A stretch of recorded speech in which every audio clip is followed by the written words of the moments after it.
Hello again, and welcome to week 12 of year 3 of the Religious Education Initiative. This is day 1. We are continuing our way through the book of Genesis.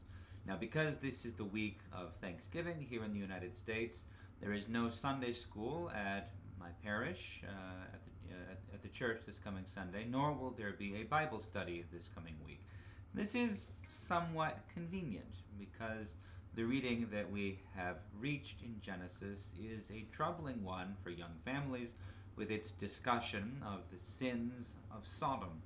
We recommend that each family use their best judgment regarding this matter, and for parents who are reading this at home, we actually provide recommended potential omissions in italics and a more vague articulation of what exactly the men of Sodom wanted to do to the visiting angels in bold italics.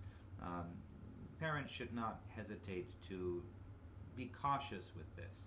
And on the same token, it is good that we learn how to speak about these matters to our families and to reflect on how easily as human beings we can fall into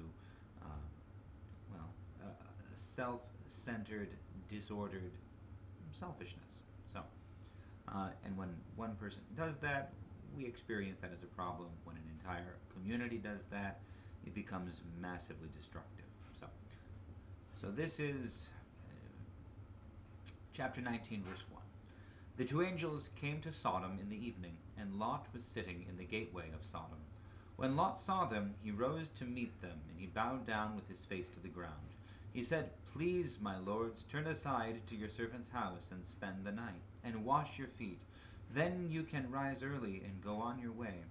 They said, "No, we will spend the night in the square." But he urged them strongly, so they turned aside to him and entered his house, and he made them a feast, and baked unleavened bread, and they ate. But before they lay down, the men of the city, the men of Sodom, both young and old, all the people, to the last man, surrounded the house. And they called to Lot, "Where are the men who came to you tonight? Bring them out to us, so that we may know them." Lot went out of the door to the men, shut the door after him, and said, "I beg you, my brothers, do not act so wickedly. Look, I have 2 daughters who have not known a man. Let me bring them out to you, and do to them as you please. Only do nothing to these men, for they have come under the shelter of my roof." But they replied, "Stand back." And they said, "This fellow came here as an alien, and he would play the judge. Now we will deal worse with you than with them." Then they pressed hard against the man Lot, and came near the door to break it down. But the men inside reached out their hands, and brought Lot into the house with them, and shut the door. And they struck with blindness the men who were at the door of the house, both small and great, so that they were unable to find the door. Now, we don't really get any commentary. We don't get any explanation. We're just given the story, and we're left to kind of make conclusions ourselves. What we can understand, zooming out from this, there is very broadly in human societies, both peoples of the covenant and pagan societies, this clear idea that hospitality is an essential virtue. So there is, in fact, no society, well, I shouldn't say no society, clearly there is this society, but this society, in its unwillingness, in its, well, not unwillingness to be hospitable, but its absolute the absolute absence of hospitality is egregious, is remarkable in its evil. We'll often focus, and it's common reading this passage to zoom in on the sexual, aspect of this. But I think we can sort of miss the point almost if we look too closely at that right away. The issue here is that when society is broken down in events of war, violence, and sexual violence become ways in which human beings at their worst exert domination, exert power over one another. The city of Sodom, although it is ostensibly at peace with its neighbors, is acting as though it is at war with all of humankind, because anyone who comes to visit, and we should understand this is anyone, this is not, I don't think, targeted at the two angels because they are angels. It's just because they're visitors, they're strangers. The city of Sodom is effectively declaring war, is living at enmity with everyone else in the world, saying, if you come to us and you don't protect yourselves, we will dominate you. We will do what we wish with you. And this is unutterably evil. So the question that God is asking of how bad has Sodom actually gotten is answered here very clearly. Two random strangers show up in the city. No one greets them except Lot, who is visiting in their midst. He brings them in, he tries to protect them, and the entire rest of the city comes to seize them by force from his house. The other thing we should account for, and again, I in the italicized bits, I just skipped over the part where Lot offers his daughters to them. I don't know if that's a conversation most parents want to have with their children.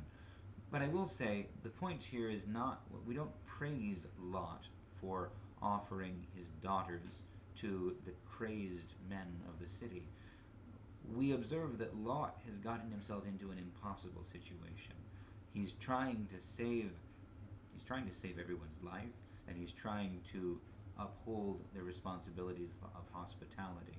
We might guess maybe in saying, I'll give you my daughters rather than give you these men. Don't you understand what an evil thing you're doing? And we might, think that might even be right, because their response is, oh, who made you a judge over us? Stop criticizing us. Now we're going to do bad things to all of you. And at that point, the angels step in and blind the whole mob and drive them away. Again, we don't praise Lot for turning his daughters or being willing to turn his daughters over. We might praise him for the rhetorical device of saying, it would be better for me to give you my daughters than for you to do this horrible thing that you're doing. We might argue with him, but the different way of saying it is, what you are trying to do to strangers and visitors to our city is unspeakable.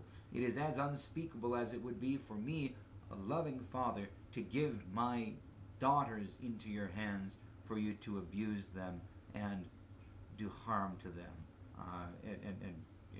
and commit sexual violence against them.